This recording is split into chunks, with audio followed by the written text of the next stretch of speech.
Yeah, hi everyone. Purple Rain video blog weekend continues with the My Backyard Garden project, and our last recipient for the night is Lee. Hi Lee, how are you? Hi Brent, I'm good. So I got interested in gardening from a very young age. My nana brought me up. She was 70 when I was born, and she was a very keen gardener. Everything we ate came from the garden, and she taught me a lot about the seasons and the different things that you plant. And I lost that a lot as I grew older. I wasn't a gardener again until my children were young, and I was a single mother, and I needed the garden to help subsidise the food really and that was in the house, and so I started gardening then. But I moved a lot, and because I was in rentals I was quite transient at the whim of the landlord, so I'd build a garden or dig a garden then have to leave it. And so the last garden I had was probably 2 years ago. I had a really good garden. I had cherry tomatoes. I had about 8 plants and got about 4,000 tomatoes, so they fed the neighbours and possibly lots and lots of people. And I also had rhubarb and silver beet, lots of herbs.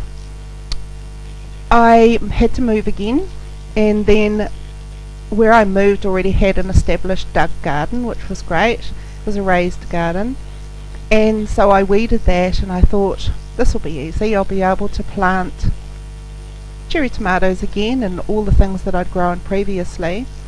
I didn't really know much about soil condition, and after a lot of digging and a lot of preparing the ground, planted the tomatoes and silver beet and lettuce.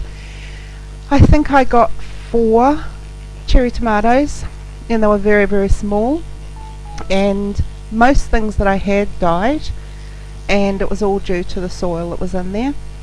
So my backyard garden project has helped with trying to recognise what's wrong with the soil and get it back up to scratch so I can grow things again. Yeah, that's all I can think of on that subject. Any other questions, Brent? So, what are your plans for gardening once your soil condition has been brought up to speed again? I live at home with my children and grandchildren, so it's really important to me that my grandchildren learn to garden just like I did, and I want them to be out there with me gardening and doing, and out there in the sunshine doing it. I'm going to get the garden up to scratch, but also I have some big concrete laundry tubs which I'm going to be putting out the front, and I want to grow easy things like silver beet and herbs and that sort of thing. I really like the food is free movement, and I'd like to have along the edge of where I live on the roadside have food that's freely available, so when people are out walking they can pick whatever they need and take it home. So I have these concrete containers which are really, really heavy, and that's my plan for there. But yeah, the garden at the back, I'm hoping to get it to a position where I can actually grow something in it, and I know that there's a lot of stuff I need to do, and that's going to take some time for that soil to be plantable. What sort of value do you think projects like this have in the community on a short basis and on a long basis? I think that, my values are probably from my nana. So like I said, she'd been through 2 world wars. Food was really difficult to get for many, many times in her life. so she knew the value of a garden. But even today, things cost so much to buy, and even just growing a little bit of this and that and sharing with other people who are growing means that you can reduce the cost of money that you're spending on food, and you know where that food's come from. You've grown it yourself, so you know it's healthy. But more than that, it's teaching the next generation how to look after themselves, really, so that they can also garden. It's not necessarily something that comes naturally. It's often something that was taught, and many of my friends don't know how to garden. They've never gardened. Their parents didn't garden. I was very lucky to have Nana to teach me. And so we've seem to have lost in some generations or in some families the art of gardening. And it's so easy once you get your soil established and you get your garden established to grow and to have more than you need to be able to share. And if everyone did that, we wouldn't need to go to supermarkets and fruit shops for our fruit and veggie. We'd be able to go out into our backyards and get it from there. So that's my view on that. Oh, I totally agree, actually. So, what's your view on gardening should be part of the school curriculum? And when we was talking about curriculum, maybe with youngsters at primary school. I definitely think it should be part of the curriculum. It already fits anyway in terms of science, and I did horticulture at school. It was part of the curriculum. We had to learn how to grow things and how plants worked and what nutrients they needed.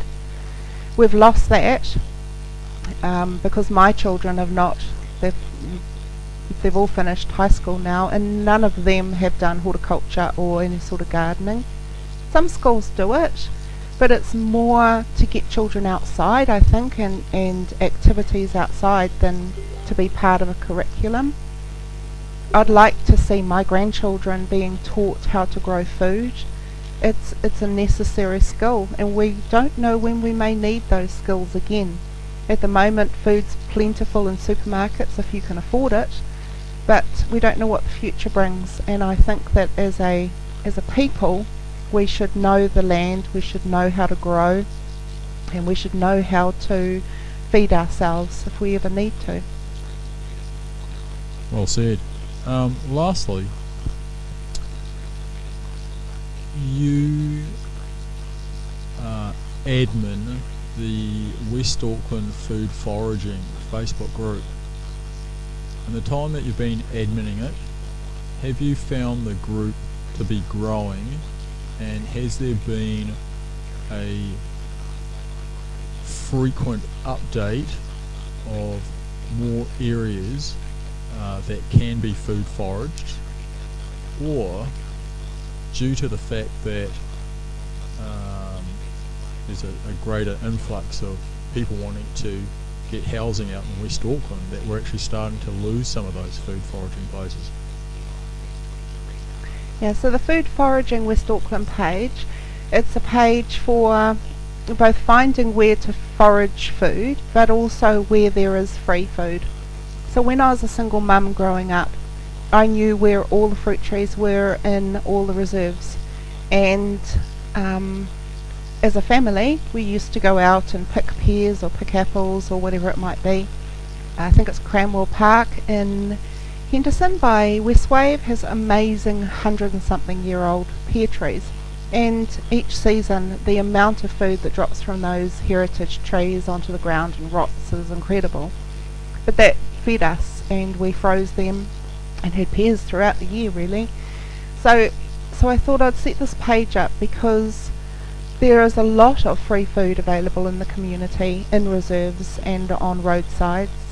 The previous council, Waitakere City Council, planted fruit trees on many roads in West Auckland, and so I thought we'll put it all into one map so people know where they are. Also many car parks, supermarkets and big car parks have herbs and things growing in them as well. So that page has access to a map, a link to a map, and on that map there's 70 plus fruit trees, nuts, herbs, all sorts on that map. Most of them are within West Auckland, and so that was my attempt at highlighting just how much is actually out there freely available, and there is a huge movement of food foragers who go out on weekends and they go to forage food. They also let me know when they find other trees or where there are stashes of mushrooms and herbs and things growing in the Waitakere Ranges all over. So it's been an interesting page and updating that map with things as people find them. Cool. Well, there's one thing that we'll have to do when we write in the description beneath this video, and that's to actually leave the web URL to your West Auckland Food Foraging Facebook group page.